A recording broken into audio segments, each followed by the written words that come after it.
भारत सरकार की ओर से केंद्र में नागरिकता संशोधन अधिनियम सीएए नोटिफिकेशन जारी किया गया। आपको बता दें कि इस कानून से केंद्र सरकार बांग्लादेश, पाकिस्तान और अफगानिस्तान से 31 दिसंबर 2014 तक आए प्रताड़ित गैर मुस्लिम प्रवासियों, जिसमें हिंदू, सिख, जैन, बौद्ध, पारसी और ईसाइयों को भारतीय नागरिकता देने का प्रावधान है। हालांकि इस कानून के दायरे में कुछ राज्यों को जरूर अलग रखा गया है। आइए जानते हैं कौन से वो राज्य हैं और क्यों उन्हें सीएए से छूट दी गई है।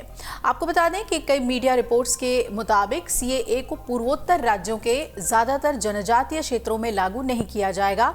इसमें संविधान की 6ठी अनुसूची के तहत विशेष दर्जा प्राप्त क्षेत्र भी शामिल है।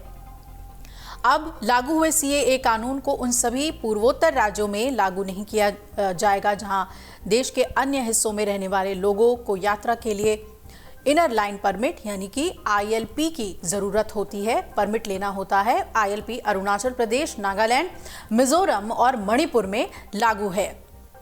अब अधिकारियों के नियमों ने हवाले से कहा गया है कि जिन जनजातीय क्षेत्रों में संविधान की 6ठी अनुसूची के तहत स्वायत्त परिषदें बनाई गई हैं, उन्हें भी सीएए के दायरे से बाहर रखा गया है। इसमें असम, मेघालय और त्रिपुरा में ऐसी स्वायत्त परिषदें हैं।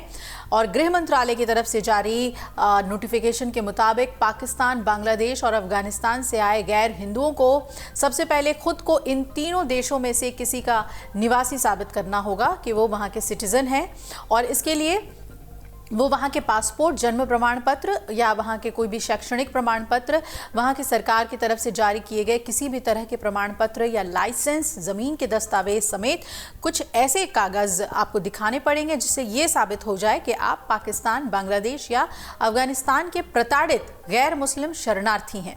लेकिन इसके साथ ही अब इसका विरोध भी शुरू हो गया है। पश्चिम बंगाल और केरल सरकार ने इसका विरोध किया है। पश्चिम बंगाल की मुख्यमंत्री ममता बनर्जी ने कहा कि अभी नियम देखे हैं, नियम देखने के बाद ही कुछ कहा जाएगा। हालांकि उन्होंने ये जरूर कहा कि अगर धर्म, जाति या भाषा के आधार पर कोई भेदभाव होता है तो हम इसे मंजूर नहीं करेंगे। सीएम ममता ने यह भी कहा कि सीएए और एनआरसी के जरिए किसी भी नागरिकता छीनी जाती है तो हम चुप नहीं बैठेंगे, इसका कड़ा विरोध करेंगे। साथ ही उन्होंने ये भी कहा कि ये बंगाल है, यहाँ हम सीएए को लागू नहीं होने देंगे। वहीं अगर हम केरल की बात करें तो मुख्यमंत्री पिनराई विजयन ने कहा कि हमारी सरकार कई बार दोहरा चुकी है कि हम सीएए को यहाँ लागू नहीं होने देंगे। जो मुस्लिमों को 2 दर्जे का नागरिक मानता है और इसे सांप्रदायिक कानून के विरोध में पूरा केरल एक साथ खड़ा होगा। उन्होंने ये भी कह दिया कि केरल पहला राज्य था जिसने सीएए के खिलाफ विधानसभा में प्रस्ताव पास किया था। केरल सरकार ने दिसंबर 2019 में ही विधानसभा में एक प्रस्ताव पास कर इस कानून को रद्द करने की मांग की थी।